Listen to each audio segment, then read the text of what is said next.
Because of somebody. Okay. So you laid out your holes. You drill your holes. Okay. With an 1.1/8 bit, which you guys can obviously measure this and figure out that that's an 1.1/8. And you want to put this sacrificial piece underneath. Notice on the back side, it didn't chip out, okay, around the outside. You guys have done this before when you were in 8th grade, or if you were here in 8th grade, to make sure that it didn't chip out there and stuff like that. That's why you want to use this board where there's a nice backer underneath it so that it doesn't chip out. Questions thus far? Meet me at the table.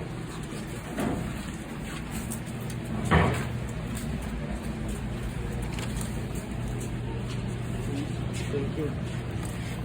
So here's what you're gonna do.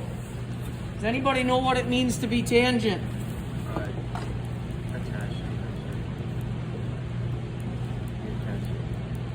What? You attach? Like a tail, or what are you talking about? What does something mean to be tangent? Nathan was in CAD last year, so he's very familiar with it. I don't know how to describe it. What things? Okay, tangent mainly means that something that doesn't intersect, but it touches. So here's the deal. Everybody look. This is tangent. See how that line kind of intersects, right? Okay, that just connects from one to the other. You want to connect right from the outside edge to the outside edge. That means tangent. So I'm going to go like this. I'm going to line this up like that. I'm going to go right over here where I can just barely see the outside edge of my things. You guys kind of drawing parallels to what you saw in 8th grade if you were in here in 8th grade with me. You know, if you're a freshman or sophomore. Okay, so what's going to happen is now we're going to set this up in a position where we can cut it. I like to, I prefer to cut them right off this edge. And I go like this. I position this like this.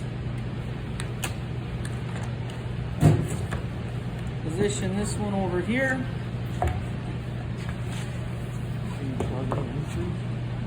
All right, this is a jigsaw. What a jigsaw is, it's a version of a saw that reciprocates. Reciprocate is this action where it just goes in and out, okay? Like a sawzall is another one, stuff like that.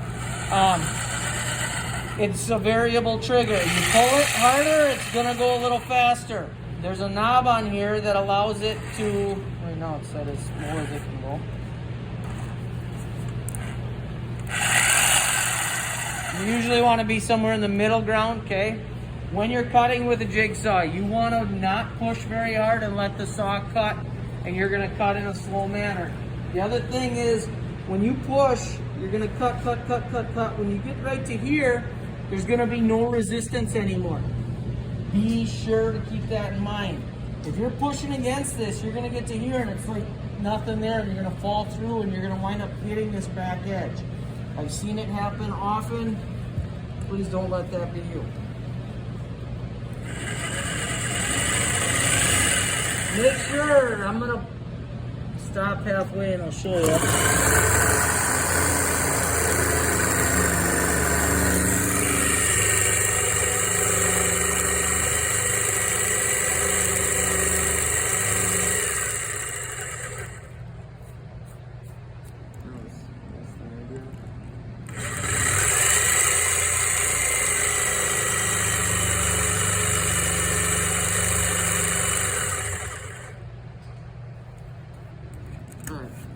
Here's what I want to show you. Get over here where you can kind of see my cut. I got off just a tick off of my line of where I wanted to be.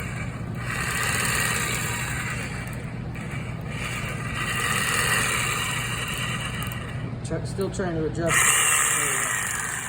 Trying to adjust this trigger to get where I'm happy. But I want to make sure that I'm cutting inside of my line. I don't want to cut outside my line, and I don't want to cut on my line. I want this to finish on my line. I already cut a little bit past my line more than I should have. So make sure that when you're cutting on the inside portion of your two lines. So Also, don't have it going while you're trying to put this down or doing anything. Make sure not to touch the trigger.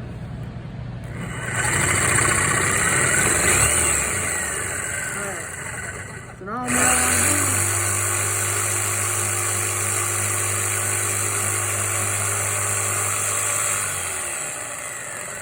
do, you'll also see that I get to there and I stop and I let the blade completely stop. Then I come back over here.